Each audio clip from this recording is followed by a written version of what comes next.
అనేక విషయాలు మనం ప్రపంచంలో నేర్చుకోవచ్చు మిత్రులారా, కానీ మన భాష ద్వారానే నేర్చుకోవాలి. ఎందుకు? సహజంగా మనకు వస్తుంది. ఎందుకంటే 9 నెలలు కడుపులోనే తెలియకుండా శిక్షణ పొందాం మనం.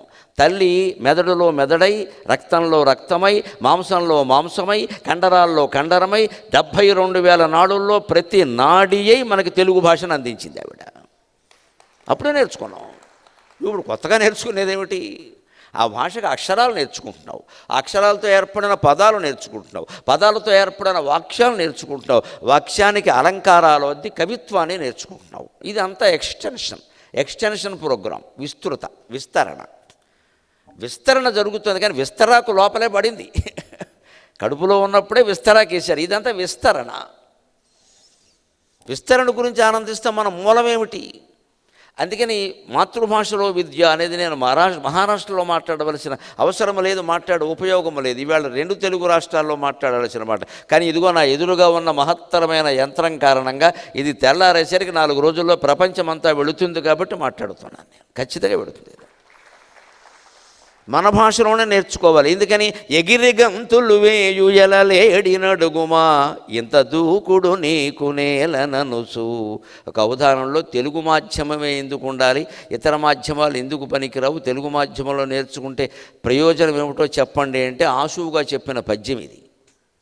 ఎగిరి గంతులు వేయు ఎలలేడినడుగుమా ఇంత దూకుడు నీకు నేలననుసు.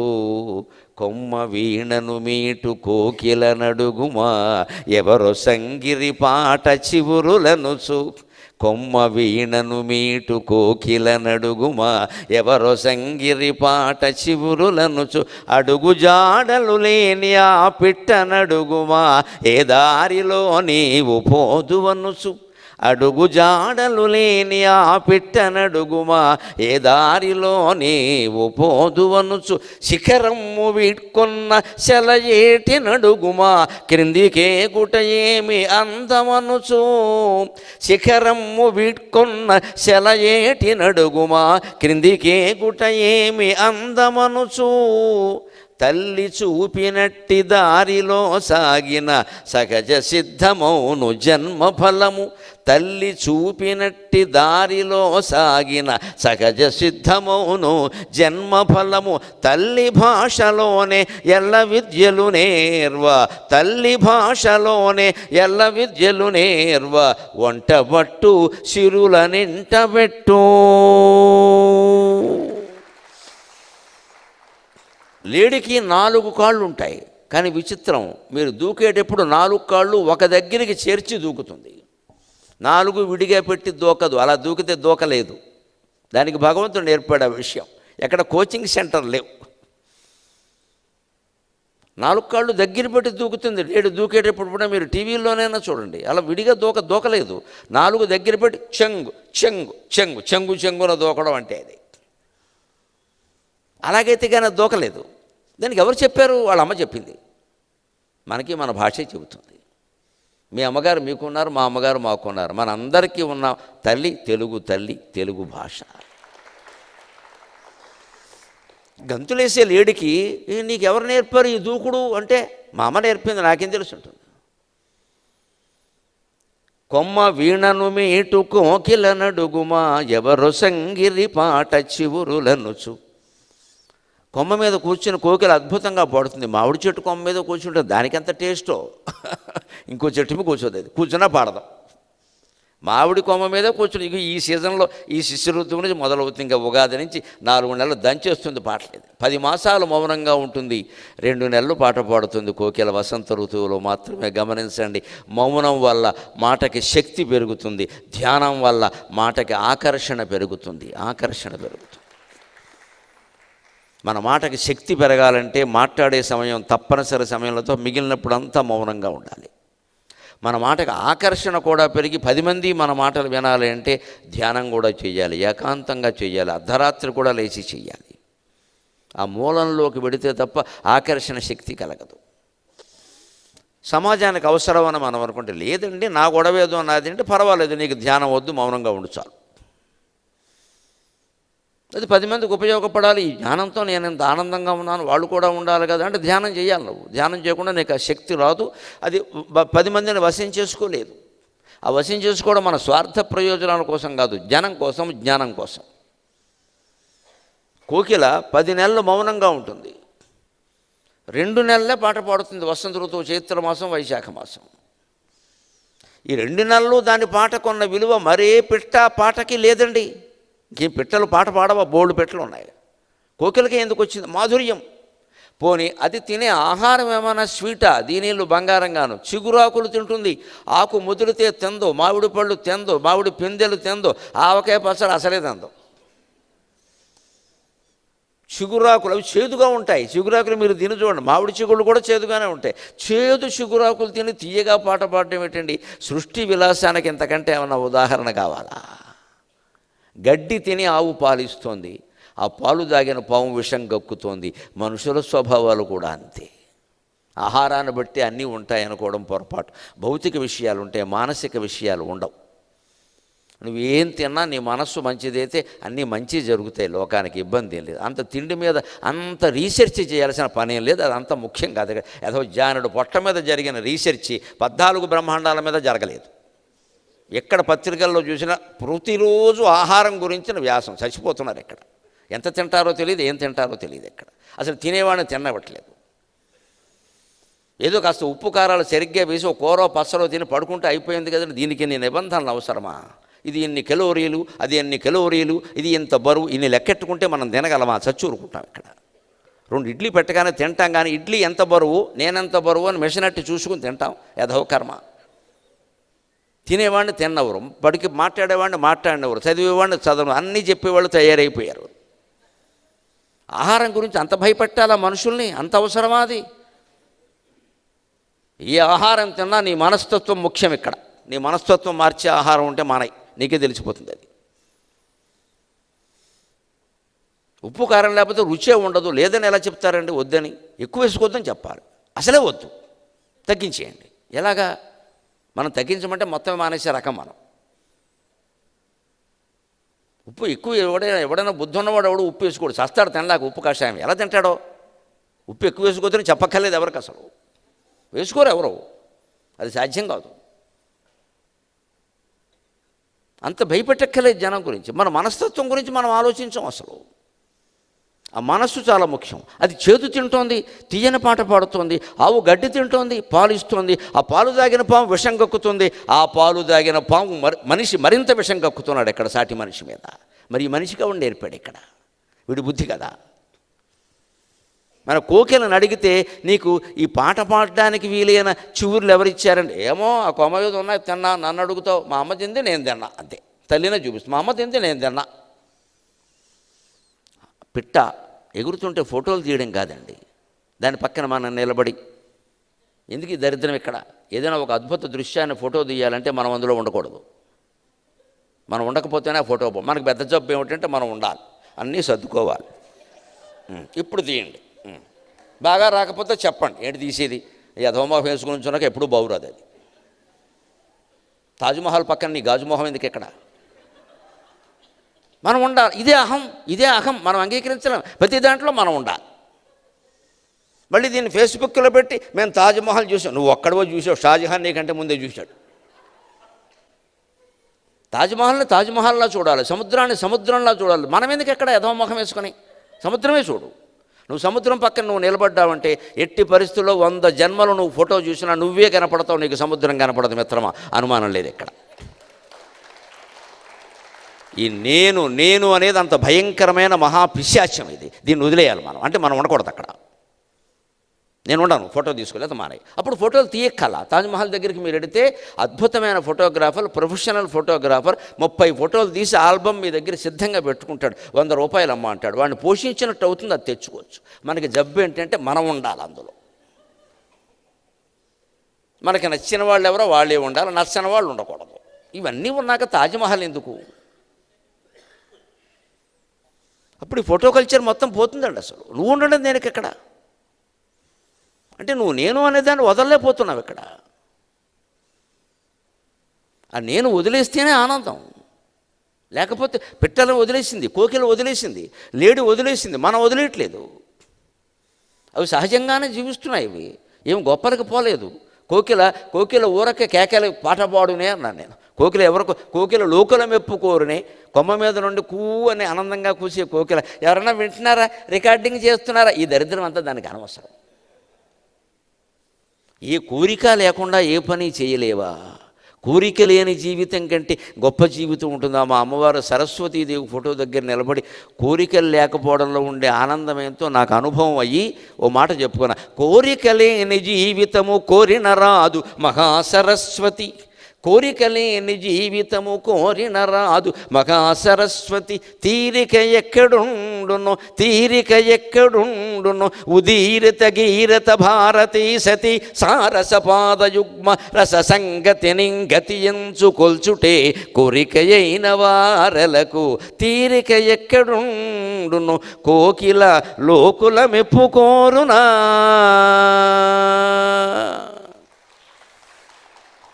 భారత కోకిల అనే బిరుదు సరోజినీ నాయుడు గారికి ఇచ్చి ఉండొచ్చు.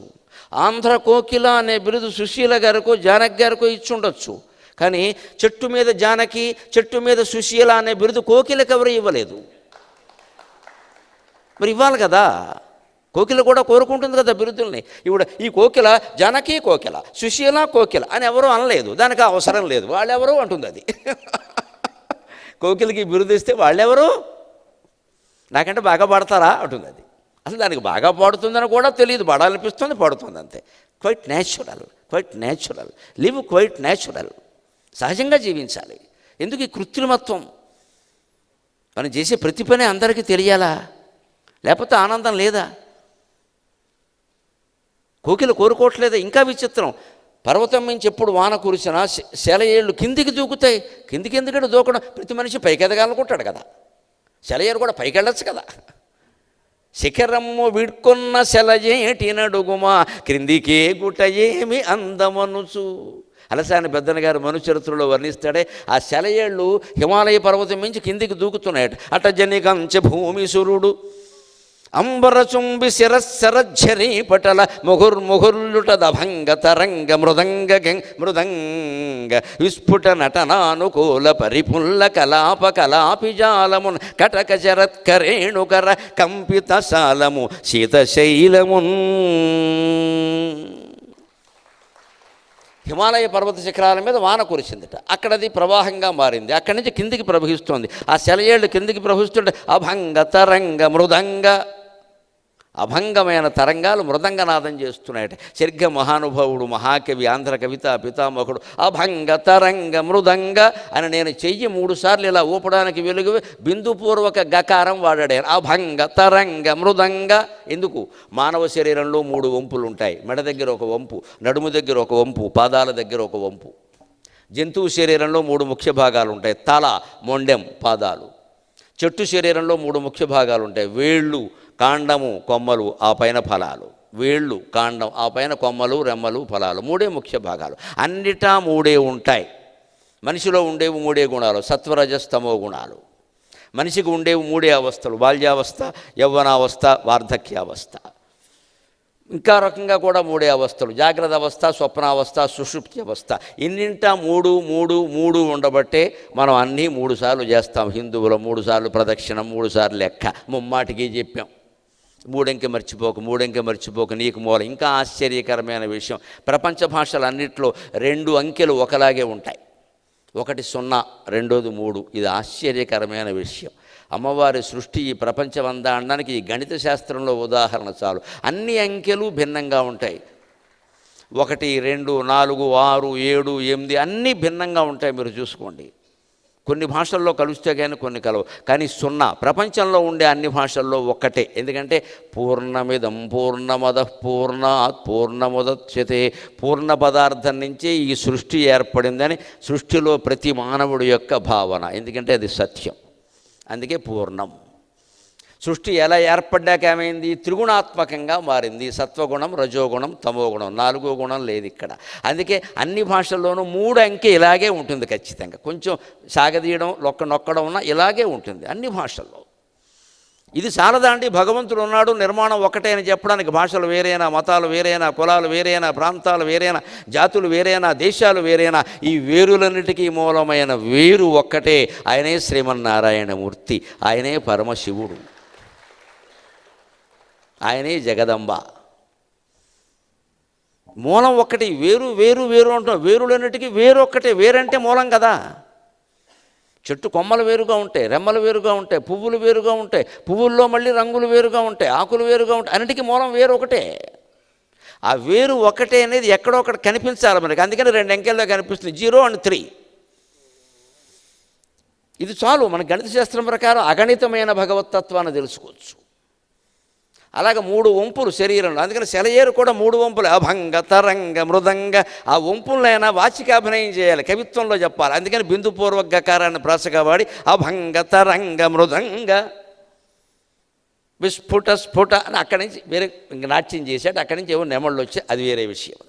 అలాగా కిందకి దూకేటువంటి సెలయేరుకి కిందికి వెళ్ళడంలో అందం లేదు, మనిషి పైకి ఎదగాలని కోరుకుంటాడని తెలియదు. అదేముంటుంది, మా అమ్మ నది అది కిందకే పోయింది, నేను కిందకే పోతున్నా, కింద పైన నాకేం తెలుసు, నేను కిందికి వెడితేనే 10 మందికి తాగునీరు సాగునీరు అందుతుంది, నేను పైన ఉంటే ఏం జరుగుతుంది అని లోకానికి ఉపయోగపడాలని చిటికెడు నీరు కూడా ఆశిస్తుంది.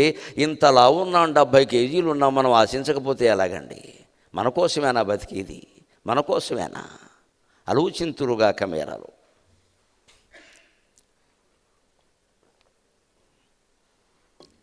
ఆ లేడి కానీ, ఆ కోకిల కానీ, ఆ సెలయేరు కానీ, ఆ పిట్ట కానీ, ఆకాశంలో పిట్టలు ఎగురుతూ ఉంటాయి, మీరు గమనించండి. అడుగు జాడలు లేని ఆ పిట్టనడుగుమా, ఏ దారిలో నీవు పోదు వనుసు.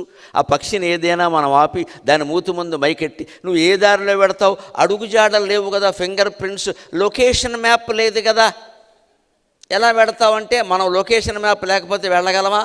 ఇవాళ అసలు గురువు కంటే అందరికీ గూగుల్ చాట్ గురువు ఎక్కువయ్యాడు. గూగుల్ ఉంది కదా వెళ్ళిపోదాం, గూగుల్ ఉంది కదా వెళ్ళిపోదాం.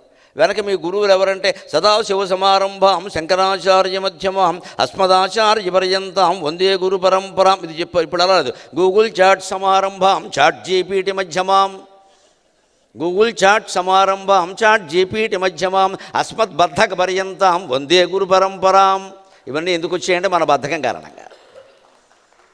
ఇదివరకు దారి ఎవరినైనా అడిగినప్పుడు మానవ సంబంధాలు బాగుండేవి. ఇంత పెద్ద జమీందార్ కారాపి కిళ్ళి కొట్టువాడిని దారి అడిగితే ఆ అయ్యగారు ఎప్పుడు నన్నే అడుగుతారు అని ఒక ఫీలింగ్ ఉండేది వాడికి. ఆ రకంగా బాగుండేది. కాస్త కిళ్ళి రేటు తగ్గించకపోయినా బాగా కలుపుతాడు, బాగా చేస్తాడు. ఇవన్నీ పోయాయి. ఇప్పుడు ఓ యంత్రం ఒకటి పెట్టుకున్నావు అక్కడ, అది రైట్ అంటే రైటు, లెఫ్ట్ అంటే లెఫ్ట్, మొత్తం యాంత్రిక జీవనం తయారైంది ఇక్కడ. అది పొరపాటు చూపిస్తే పొరపాటే. మొత్తం మానవ సంబంధాలు క్షీణించిపోయి. మీకు దాని గురించి ఇంకా వినాలంటే రేపు సోషల్ మీడియా ప్రభావం మీద రేపు ప్రసంగం ఉంది వారు రమణ గారి స్కూల్లో, అక్కడికి రండి విందులు. కానీ దాని ప్రభావం వేరే, ఆ వ్యవహారం వేరే, ఆ పద్యాలు ఆ మాటలు వేరే. ఇవన్నీ అక్కడ ఇందులో ఒక్కటి కూడా అక్కడ ఉండదు, ఎప్పటికప్పుడే ఫ్రెష్. నాకు ఈ బొంబాయి పర్యటనలో కార్యకర్త జగన్ బాబు గారు కల్పించిన ఒక అదృష్టం ఏమిటంటే 4 టాపిక్స్ ఆయనే ఎంపిక చేశాడు, నేను ముట్టుకోలేదు. ఇందులో మొత్తం ఆయనే. కానీ నాకు 4 పంపగానే పంపిస్తారు ముందు, అందులో నేనైనా సవరణలు చేసి ఈ 4 చూడగానే మాత్రం నాకు ఏమీ సవరించాలని అనిపించలేదు. యథాతథంగా పెట్టేయండి, అద్భుతంగా ఉన్నాయని చెప్పాను. పైగా నాకు చాలా శ్రమ కల్పించాడు ఆయన, ఉన్న విషయం చెప్పాలి. దేనికి సంబంధం లేదు. నేను వాస్తవంగా ఏమనుకున్నానంటే, బొంబాయి ఎడుతున్నాం కదా, సామాన్లు ఎక్కువ ఉంటాయి, బట్టలు ఎక్కువ ఉంటాయి, ఆడాళ్ళతో సహా వస్తున్నాం, పెట్లు ఎక్కువ ఉంటాయి అని కాళహస్తి శతకం మీద 3 రోజులు 4 రోజులు మాట్లాడేద్దాం, 100 పద్యాలు ఉన్నాయి, ఎప్పటికీ తెమలది. నాకు నోటుకు వచ్చిన ఎక్కువ తయారవ్వకల అని నేను కొంచెం సౌఖ్యం చూసుకున్నా. ఆయన నన్ను ఎంత యాతన పెట్టాడంటే, ఓదాను కూడా సంబంధం లేని అంశాలు 4 పెట్టాడు ఇక్కడ. మన మొదటి రోజేమో మహాకుంభమేళ సనాతన ధర్మం, అది పూర్తిగా గంగానది, ఆధ్యాత్మికం, పౌరాణికం. నిన్నేమో మహిళా దినోత్సవం కాబట్టి మహిళా సాధికారికత, కుటుంబ విలువలు, అది మొదటి దీనికి సంబంధం లేదు. ఇవాళ తెలుగు భాష వ్యక్తిత్వ వికాసం, ఇది 3ంటికి భిన్నం. రేపు సోషల్ మీడియా ప్రభావం, అది క్వైట్ డిఫరెంట్, పూర్తిగా భిన్నం.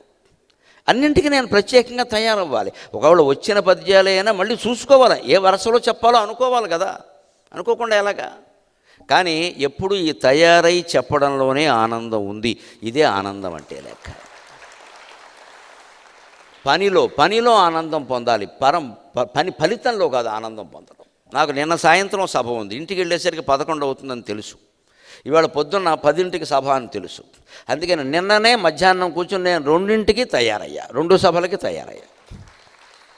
పద్యాలన్నీ మనస్సులో అనుకున్నా, అందుకని ఇప్పుడు శుభ్రంగా వచ్చా.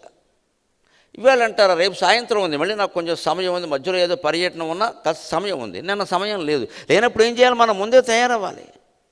ఇది మనల్ని బట్టి పరిస్థితులు ఉండవండి, పరిస్థితులను బట్టి మనం మారాలి. లెక్కది బొంబాయిలో ట్రాఫిక్ జామ్ ఎక్కువ అన్నప్పుడు ఇంకో అరగంట ముందు బయలుదేరాలి, అంతే లెక్క.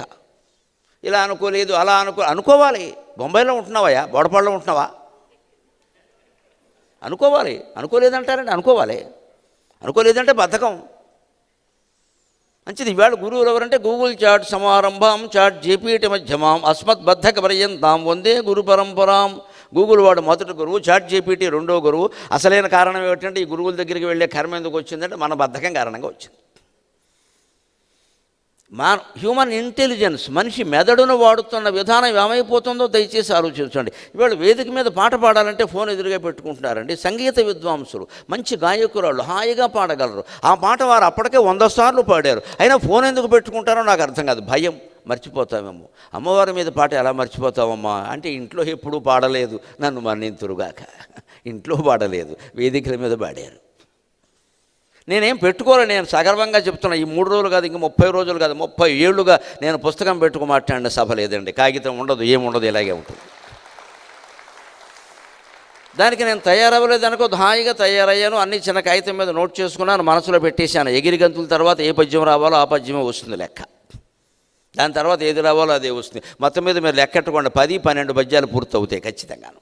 దాని టైం దానికి ఉంది, అది ప్రణాళిక ఉంది. ఒట్టి నాలిక పెట్టుకుంటే నెగ్గలేం, ప్రణాళిక ఉంటే నెగ్గుతాము.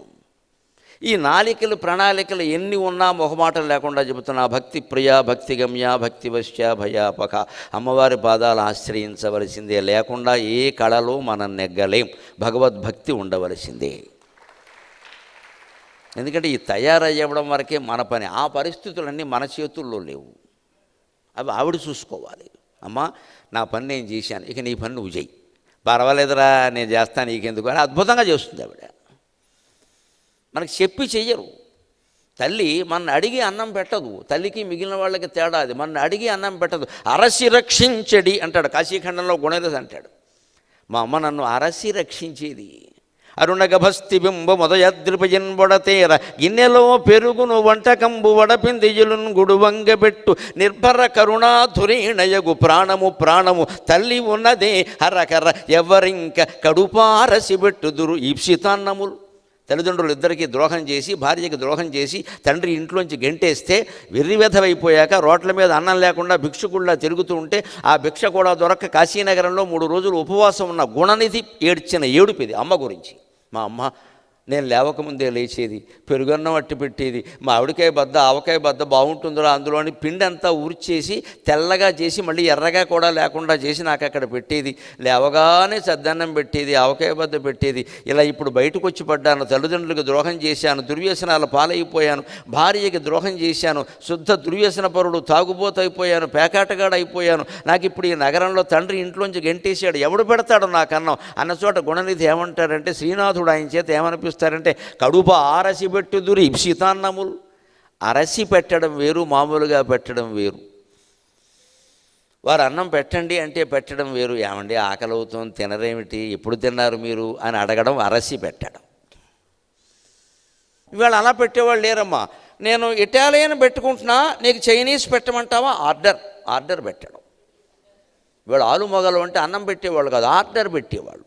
స్విగ్గీ జొమాటో. ఇంకా బొంబాయి విషయం నాకు తెలియదు కానీ హైదరాబాదులో దంపతులు ఎవరు లేరమ్మా కాపురాలు చేసేవాళ్ళు, అంతా స్విగ్గీ జొమాటోలే కాపురాలు చేస్తున్నారు. వాళ్ళకి 2 పొలాలు ఉంటారు, ఒకటి పొటాటో ఒకటి టొమాటో.